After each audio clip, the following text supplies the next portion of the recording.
Bismillahirrahmanirrahim. Assalamu alaikum students. Welcome back to our channel Aisha Tutors Academy. Today I am gonna teach you organic chemistry of class metric, which is this topic present in organic chemistry's book of Federal Board and Sin Board also.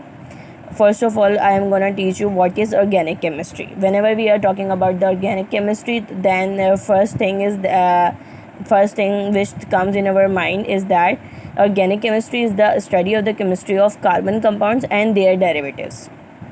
जैसे ही हम बात करते हैं organic compounds की, organic chemistry की, तो हम यही चीज़ पढ़ते हैं कि हमारे पास ऑर्गेनिक केमिस्ट्री क्या है कि कार्बन कंपाउंड्स के बारे में पढ़ना, कि कार्बन कंपाउंड्स क्या हैं, कार्बन से रिलेटेड चीज़ें क्या हैं. जस्ट लाइक अगर हम बात करते हैं कार्बन डाइऑक्साइड की, ओके, इससे हमें पता है कि हम जो भी घरों में चीज़ें अपनी इस्तेमाल कर रहे हैं, चाहे वो हमारे खाने की चीज़ें हों, फूड हो, हमारा फर्नीचर हो, हमारा ऑयल हो, कोई भी चीज़ हो, वो सारी की सारी हम कहाँ से लेते हैं, किसी न किसी ऑर्गेनिक कंपाउंड से ही लेते हैं. 1828 में, उससे पहले जितनी भी स्टडीज़ थी वो क्या कहती थी कि हमारे पास जो भी चीज़ें हैं जो हम इस्तेमाल करते हैं, कोई भी अगर ऑर्गेनिक चीज़ है तो वो किसी न किसी ऑर्गेनिक कंपाउंड से ही मिलके बनी है. ठीक है, लेकिन 1815 में ब्राज़ीलियन साइंटिस्ट आए और उन्होंने वाइटल फोर्स थ्योरी को डिस्कवर किया. ये थ्योरी क्या कहती थी स्टूडेंट्स? ये थ्योरी ये बताती थी हमें कि जो ऑर्गेनिक कंपाउंड्स हैं can only be form in the tissues of living organism and can not be synthesize from inorganic substances in the laboratory. वो क्या कहते थे कि आपके पास जो भी लिविंग ऑर्गेनिज्म है, ठीक है, वो किससे बनता है, वो किससे बने हैं, तमाम लिविंग ऑर्गेनिजम्स के जो टिश्यूज़ हैं वो किसी न किसी लिविंग सोर्स से ही बने. ठीक है, उनका ये कहना था. ठीक है, कि आपके पास तमाम लिविंग ऑर्गेनिज्म जो हैं के जो टिश्यूज़ हैं, के जो सेल्स हैं, वो किसी न किसी लिविंग सोर्स से ही मिलके बने हैं. ऐसा नहीं हो सकता कि हम किसी भी लिविंग ऑर्गेनिज्म यानी कि ऑर्गेनिक कंपाउंड को विदाउट एनी लिविंग सोर्स उसको हम सिंथेसाइज कर लें लैब में.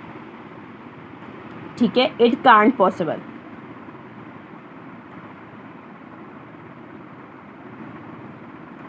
ठीक है, उसके बाद आप इस तरह से फ्लो चार्ट बना सकती हैं कि 1828 में एक और साइंटिस्ट आए जिनका नाम फ्रेडरिच था.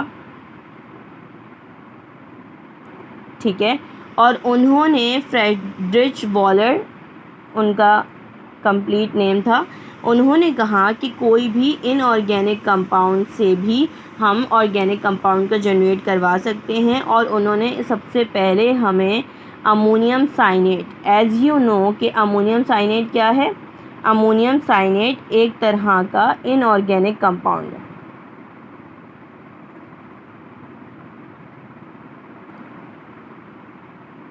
ठीक है, उन्होंने क्या किया कि आपके इस इनऑर्गेनिक कंपाउंड अमोनियम साइनेट को हीट करवाया और यूरिया में कन्वर्ट किया. वो पहले साइंटिस्ट थे जिन्होंने इन द लैब किसी भी इनऑर्गेनिक कंपाउंड को हीट करके ऑर्गेनिक कंपाउंड प्रोड्यूस करके दिखाया. ठीक है, और उन्होंने ये चीज़ भी प्रूफ की कि ये यूरिया कहाँ आता है, मैमल्स के यूरिन में प्रेजेंट होता है. ये यूरिया कहाँ आता है, मैमल्स के यूरिन में प्रेजेंट होता है. ठीक है, ये वो साइंटिस्ट थे जिन्होंने ये सारी चीज़ें हमें डिस्कवर करके दिखाई. अगर आपसे कोई ये पूछ ले, फर्स्ट कोई क्वेश्चन कर ले कि फ़र्स्ट ऑर्गेनिक कंपाउंड कौन सा है, तो you can easily see that by attending this lecture कि first organic compound is urea. ठीक है, how it obtain, it can obtain from the inorganic compound which is ammonium cyanate by heating. Okay, जैसे ही उन्होंने lab में इस organic compound को discover किया तो उसके बाद काफ़ी ज़्यादा वाइटल फोर्स थ्योरी के में चेंजेस आए और भी बहुत सारे साइंटिस्ट ने जो है इसमें काफ़ी सारी चेंजेस लेकर आई. और उसके बाद आपके पास ऑर्गेनिक केमिस्ट्री इस तरह से प्रॉपरली डिस्कवर हुई. ऑर्गेनिक केमिस्ट्री को उन्होंने डिफ़ाइन किया तमाम साइंटिस्ट ने आके, और उन्होंने बताया कि ये वो ब्रांच है, ये वो स्टडी है जिसके अंदर हम कार्बन के कंपाउंड्स और उसके डेरिवेटिव्स, उसके और हाइड्रोजन के कंपाउंड्स के बारे में पढ़ते हैं. ठीक है, तो आज हम यही पढ़ रहे हैं कि हमारे पास ऑर्गेनिक केमिस्ट्री क्या है। आज के टॉपिक में हमने क्या क्या कवर किया कि ऑर्गेनिक केमिस्ट्री क्या है। ऑर्गेनिक केमिस्ट्री वो केमिस्ट्री है, वो स्टडी है जिसके अंदर हम कार्बन कंपाउंड्स और उसके डेरिवेटिव्स के बारे में पढ़ते हैं और हाइड्रोजन के बारे में पढ़ते हैं, ठीक है। उसके बाद हमने ये चीज़ देखी कि 1828 से अर्ली जो एरा था, एज था, उसके अंदर आपके पास क्या था कि तमाम ऑर्गेनिक कंपाउंड्स के बारे में कहा जाता था कि they can only be obtain by any living source but it can't be obtain from inorganic substance. Then 1815 में बर्जीलियस एक साइंटिस्ट आए, उन्होंने वाइटल फोर्स थ्योरी को डिस्कवर करवाया। तो what is the vital force theory? Vital force theory से organic compounds can only be synthesized from organic sources and can't be synthesized in the lab.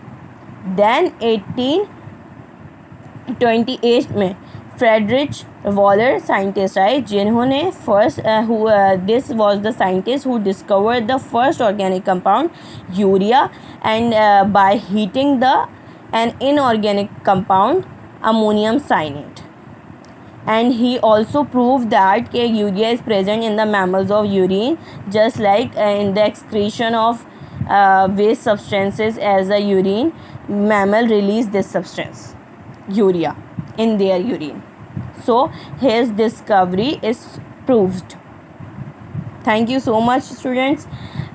Please like, subscribe and share my video, and if you have any query, comment down below and then I will make sure to give you answer. Thank you so much.